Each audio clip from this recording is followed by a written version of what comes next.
Bitcoin's explosion in value throughout 2017 launched over 1,600 new cryptocurrencies, and they all seemed like unstoppable money-making machines. Until Bitcoin lost 83% of its value in 2018, and so did nearly all of its spin-offs. So, is this the end of cryptocurrency? Was it all just a fad? Are Bitcoin just digital beanie babies? Or is there actually hope in the new year? Well, let's talk about what actually caused the crypto market to crash. In a nutshell, a lot of the excitement that led to the massive bubble focused on cryptocurrency being unregulated and untraceable by authorities.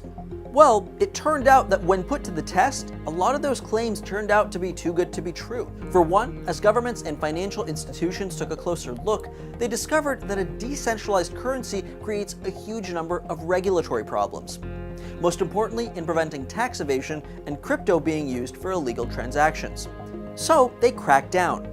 India, for example, announced that they would prohibit banks from doing any business with cryptocurrency exchanges, and most countries have stated that crypto is not legal tender, including the United States, the UK, and the European Union as a whole. Another major problem was the total lack of security surrounding investments and banking. A few massive exchanges have shut down, most notably Mt. Gox, which lost 850,000 bitcoins, at their peak worth $1.7 trillion. And the company filed for liquidation, with little recourse for those who had trusted the exchange to keep their money safe. Although some of the currency was recovered, the event, and others like it, proved that unlike traditional banks and currencies, using cryptocurrency was a massive risk without further regulation. These issues, coupled with the massive uptick in energy necessary to mine Bitcoin, brought its dramatic rise to a dramatic halt. So where does that leave us in 2019? Have these challenges proven that cryptocurrency is dead? Well, not at all. Although the original excitement has hit a dead end, crypto has seen success in an unexpected way. Around the world, a number of countries have started experimenting with their own cryptocurrency, subject to their own regulations and protections.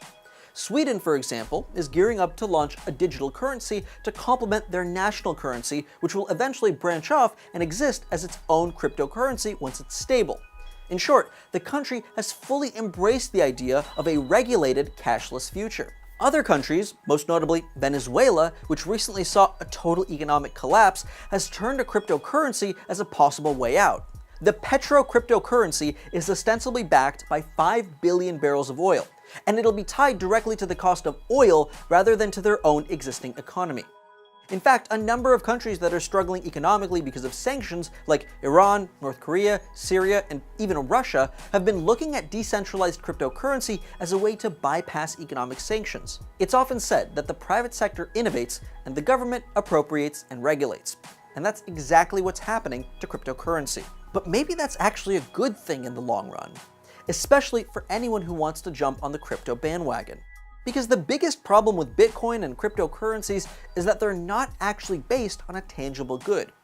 It may be called digital gold, but unlike gold, there's no actual use for Bitcoin beyond a bunch of ones and zeros that consume as much electricity as the entire country of Ireland. And while you may be thinking that ones and zeros aren't much better than a piece of paper, like all the other world currencies, those other currencies are backed by actual countries.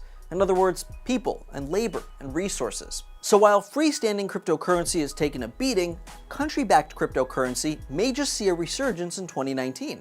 And if you're not totally sick of crypto after the last year, it may be a good idea to shift your focus. You might just end up making a little bit of money after all.